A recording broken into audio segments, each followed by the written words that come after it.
Our Adrian Wojnarowski sharing this, who will be with us momentarily. Jazz star Donovan Mitchell has tested positive for the coronavirus, league sources telling ESPN. Jazz players privately say that Rudy Gobert had been careless in the locker room, touching other players and their belongings. Obviously, this is the second player on the Jazz. The hotel in Oklahoma City where the Jazz were staying has now been closed to the public. Woj, kind enough to join us now. I know it's been a busy week for you. Woj, what's the latest you're hearing on all of this?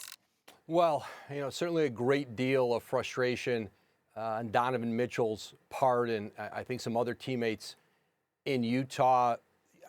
What you saw with Rudy Gobert in that news conference, kind of the cavalier attitude he had with the media, where you saw him touching the microphones and putting his hands on things on his way out.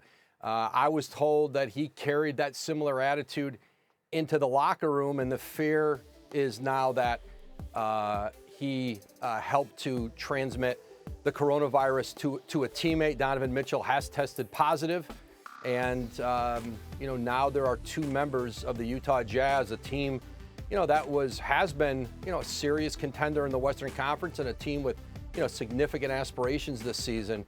This is on a lot of levels a very difficult scenario for that organization. Woj, we all know that Rudy Gobert is a good guy. He's a relatively kind and affable guy. We're not going to accuse him of having any malice intent. But that's coming from us. Based on the information you've acquired and who you've talked to, what's the attitude like towards Rudy Gobert at this particular moment, in light of the fact that he was so playful and, dare I say, irresponsible with his behavior?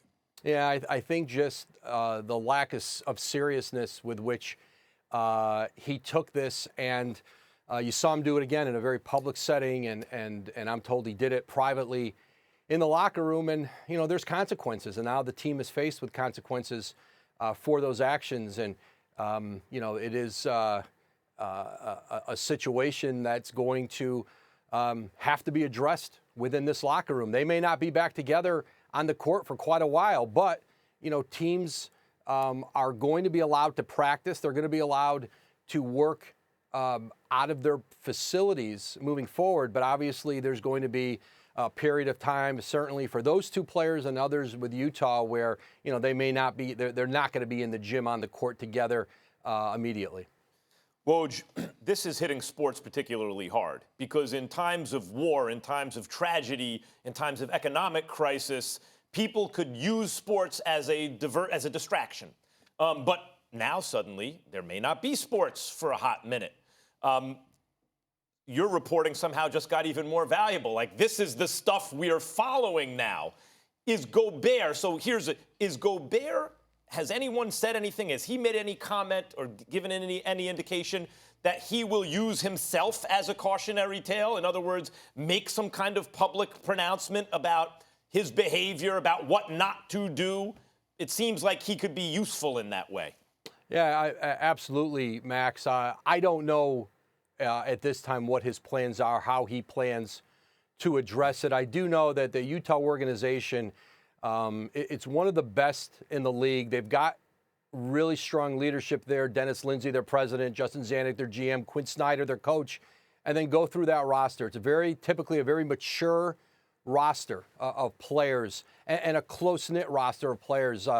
But it's going to challenge them, to work through this. There's a lot of frustration right now, even some anger, and there's no question that's going to be a challenge for them. But listen, and you said it, Max, this may be an example for others, and maybe in this instance, the NBA plays a part in helping others outside of the NBA, outside of sports in this country, get a better sense of how seriously we all need to take this virus and the potential consequences, not just in sports, but beyond.